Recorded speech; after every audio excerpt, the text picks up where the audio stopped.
बहुत पुरानी बात है। एक गांव में शेखर नाम का एक व्यक्ति रहता था। वह बड़ा मेहनती था, किंतु गांव में कोई रोजगार नहीं था। उसने सोचा कि मैं शहर चला जाता हूँ, वहां मुझे मेरी योग्यता अनुसार मेहनत के पैसे मिल जाएंगे। यह सोचकर शेखर एक दिन अपने गांव से शहर की ओर चल दिया।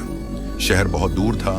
चलते चलते शेखर थक चुका था। शेखर इतना थक गया था कि अब उससे बिल्कुल भी चला नहीं जा रहा था और वह थक कर वहीं बैठ गया।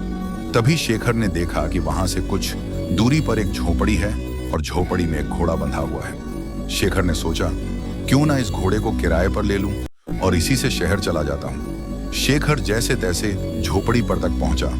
शेखर ने देखा वहां एक व्यक्ति खड़ा हुआ है। शेखर समझ गया कि यह अवश्य ही घोड़े का मालिक है। शेखर उस व्यक्ति से बोला, मुझे आगे शहर में जाना है और शहर यहाँ से कई किलोमीटर दूर है। मैं बुरी तरीके से थक चुका हूँ, तो क्या मैं आपका घोड़ा ले सकता हूँ? इस पर घोड़े का मालिक झुंझलाते हुए बोला, तुम्हें क्या मैं घोड़ा ऐसे ही दे दूं? शेखर बोला, मैं आपसे घोड़ा फ्री में नहीं लूंगा, इसके बदले मैं आपको घोड़े का किराया दूंगा।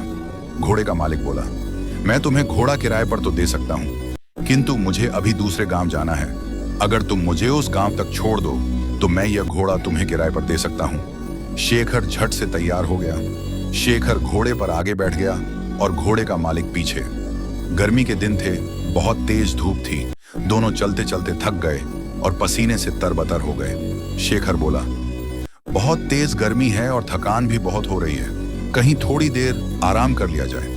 दोनों ने इधर उधर देखा, किंतु कहीं भी कोई पेड़ नहीं दिखा। तभी शेखर घोड़े घुद्दे से उतरा और घुद्दे के ही छांव में बैठ गया। शेखर थोड़ी देर ही घोड़े की छांव में आराम कर पाया था कि यह सब देखकर घोड़े का मालिक बुरी तरीके से जल गया।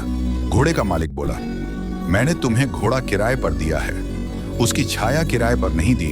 तुम हटो यहाँ से, इस छाया पर मेरा अधिकार है और मैं यहाँ आराम करूंगा। यह सुनकर शेखर बोला, महानुभाव, आप यह कैसी बात कर रहे हैं? मैंने अगर घोड़ा किराए पर लिया है तो उसकी छाया पर भी मेरा ही अधिकार है। अगर आप चाहें तो आप भी इस छाया में मेरे साथ बैठकर आराम कर सकते हैं। लेकिन घोड़े का मालिक बड़ा जिद्दी था। वो बोला, नहीं नहीं, इस छाया पर सिर्फ और सिर्फ मेरा अधिकार है और मैं ही इसकी छांव में बैठूंगा। तुम हटो यहाँ से।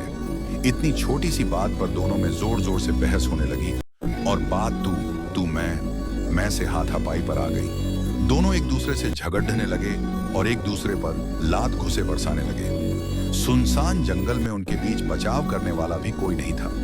दोनों की लड़ाई देखकर घोड़ा भड़क गया और वहां से भाग गया।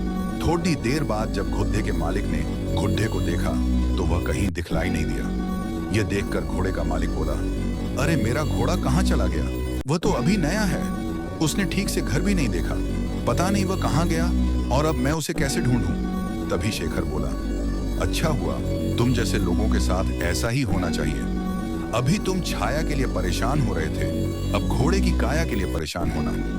घोड़े के मालिक को अपनी गलती का एहसास हुआ और अपना माथा पीटकर हाय तौबा करते हुए बैठ गया और बोला, मेरे थोड़े से लालच से मेरा कितना बड़ा नुकसान हो गया, मुझे अपनी करनी का फल मिल गया। घोड़े की छाया के लोभ के कारण घोड़े की काया से भी हाथ धो बैठा। इस कहानी से हमें शिक्षा मिलती है कि लालच बुरी बला है और कभी कभी छोटे से लोभ के कारण बड़ा नुकसान उठाना पड़ सकता है।